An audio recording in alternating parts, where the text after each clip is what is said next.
All right, so it's time for an exercise to get some practice with Git branches.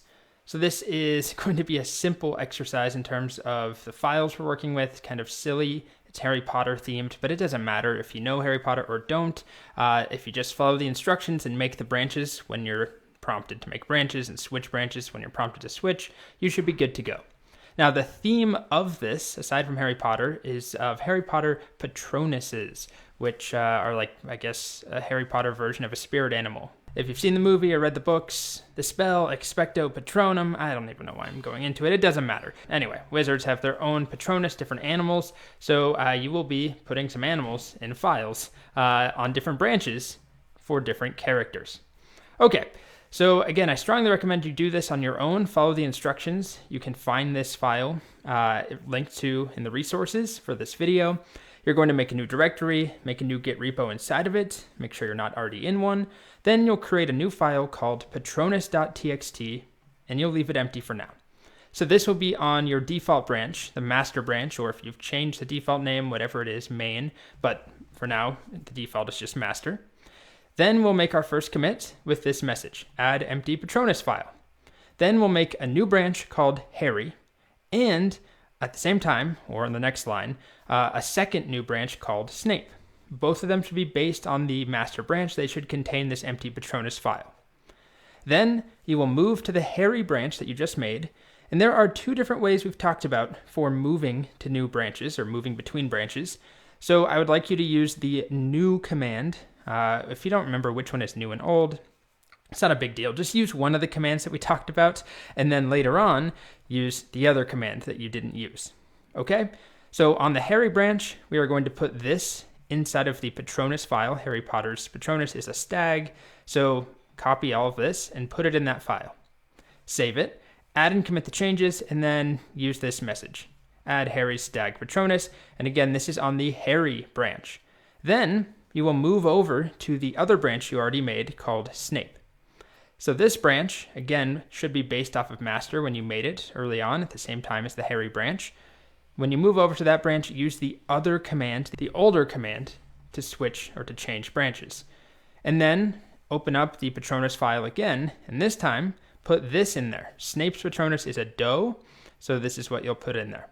Save it, add and commit, and then use this message if you'd like. Then, something different. We will make a new branch based upon the Snape branch, and we're going to call it Lily. If you don't know any of these characters, it really doesn't matter. All you need to know is that Snape and Lily have the same Patronus. So we are branching off of Snape to a new branch called Lily, and then we will move to that branch, to the Lily branch, and we'll edit this file. And we're going to keep the doe in there because they have the same Patronus, but we will edit this little header so that it says Lily's Patronus instead of Snape's. You can leave the doe alone, that's the point. They share the same Patronus, the same form. Then you'll add and commit. You can use this message if you want. So this is on the Lily branch. Then run a command to list all the branches. You should see 4, so just making sure you remember that command. And then as a bonus, delete the Snape branch. Poor Snape. Okay, so if you're still here, I really recommend, I insist that you try it on your own. But if you want to just watch me do it, here we go. So I'm going to make a new folder called Patronus. Let's just do that here. Patronus, I'll cd into it. I'm going to initialize a repo, but first make sure I'm not in one. Okay. So now I have this folder and a new repo in it, and I'm going to create a file called patronus.txt. Patronus.txt. And then I'm going to add and commit with this message, add empty Patronus file. So git add that file, git commit -m, there's my message, and there we go. That's the first bit. Now, immediately make a new branch called Harry and another new branch called Snape, both based on the master branch. I'm currently on master, so that works to our advantage. I'm going to make a new branch called Harry and another one called Snape. Okay, next step. Move to the Harry branch using the new way of doing it. The new command is git switch. So we'll move over using git switch to the Harry branch. And now we see that we're on Harry. Then in the Patronus file, add the following. So I need to open up that file. So I copied all of that first of all, but then I'll use my code shortcut, code, just do the whole folder. Here's that Patronus file. I will paste that in there. Let me zoom out a bit. Okay. So I'll save that, and then it wants me to add and commit the changes with this commit message. All right. So we'll do a git add Patronus, git commit -m, and paste in that message. Okay, so we should now have 2 commits on this branch. Next, we are going to move over to the Snape branch using the older command, which is git checkout. So we'll do that, git checkout Snape. You could use switch, right? They're both going to work, but I just want you to get practice with both. So I'm now on the Snape branch, as my terminal tells me, and I'm going to put this in the Patronus file. Now, if I take a look, the Patronus file is empty, right? Because I branched off of master before anything was in here. I didn't branch from the Harry Potter or the Harry branch. Okay, I'll save that. And then I'm going to make a new commit with that change and this message.